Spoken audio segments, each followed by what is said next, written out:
Coming up next on 360, do you know what you share your bed with? What lives in your pillows?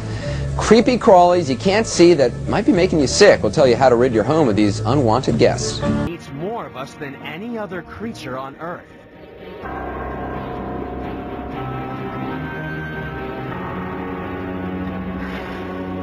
Say hello to the Dustmite. It's so small that you can't see it without a microscope.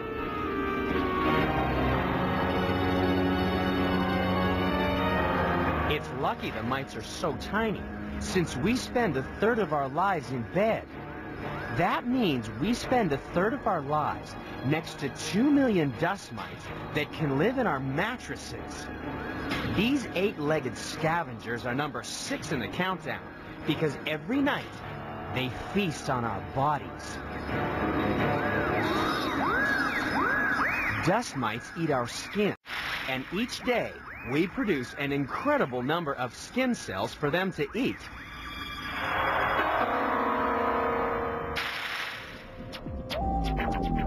In the next 5 seconds, you will lose more than 4,000 skin cells.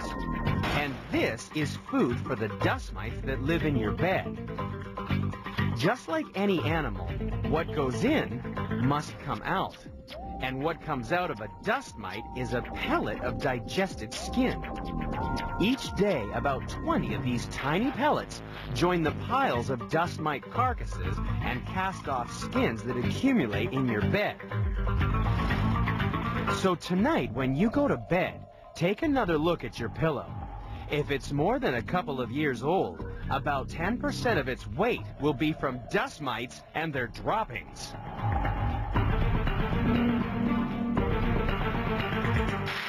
Just imagine how many little bits of your nearest and dearest you'd be inhaling each day.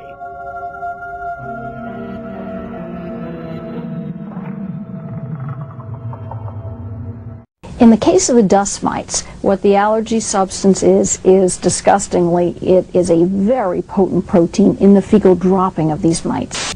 Those dust mite droppings can worsen asthma, headaches, allergies. They can make you itch, cause skin rashes, and some say even cause depression. And everyone's got them. In fact, they're everywhere. And experts say if you have any of these medical conditions, you shouldn't take the dust mite infestation lying down. This is a picture of a dust mite like the one found in Janelle's mattress, which is only 4 years old. It has 8 legs, and this is what the mites look like when they're moving. Take a look. Oh,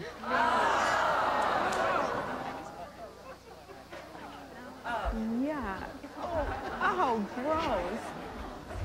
There you go. You're not alone. Wow. Okay, so how did these dust mites get? Most people have these, though, right? Most people have dust mites, but usually they're there in low numbers. Dust mites live off the skin cells that you slough off. The average person sloughs off about 1.5 million skin cells per hour during the course of the day. When you go lay on your pillow or in between your sheets and move around, you're sloughing off cells that can feed these dust mites. And so she has millions of them? She had a very high count. In fact, the highest. She had 14 times the recommended cutoff level. And that can subject you to allergic reactions, dermatitis, and a wheezing in your lungs. You can get respiratory problems. Asthma. I'm surprised you don't have. I do. You do? Yeah, I have a lot of breathing problems. Oh, you It's do? because of all those little critters you're breathing Well, in there. I didn't know that they were in there. Yeah. Wow. Yeah. Okay. I vacuum probably every other day, and I just change the vacuum bags when they're full. I think overall this is a pretty clean house. There you go. Overall, cute. Okay, Dr. Turner recommends that Gina change her vacuum cleaner bag more often. Why is that?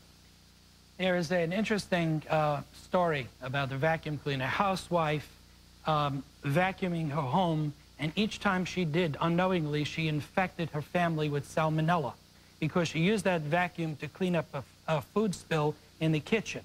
And 3 consecutive weeks, she vacuumed in the presence of her family, and unfortunately, they got salmonella salmonella Because poisoning. it's spread every time Because it's spread from the bag. Back at 7:43 in This Morning on Today's Health, the dangers of third-hand smoke. You've always known that second-hand smoke is bad for you, but new research in this month's Pediatrics Journal tells you about something you may not know about: third-hand smoke. Dr. Nancy Snyderman is NBC's chief medical editor. Hi, Nancy. Good morning. Hi, Good Matt. to see you. What is it? What is third-hand smoke? Third-hand smoke is a new term coined by the authors who published this report in Pediatrics. It's basically the stuff that lingers in the air, on your carpet, on the floor, the toxins that come out of cigarettes that just don't go away. Let me give you the nasty list here. Yeah. Among things like butane, arsenic, lead, carbon monoxide. How long do these last Cadmium. Yeah. How long do these last in carpets and sofas and drapes They and can things last like that? for a long time, and here's the problem. An infant crawling around your floor takes in twice as much dust as you do as an adult. So we know that this stuff is neurotoxic. It damages your brain, and we know it can be related to learning disorders and all kinds of problems. Cause the flag still stands for freedom, and they can't take that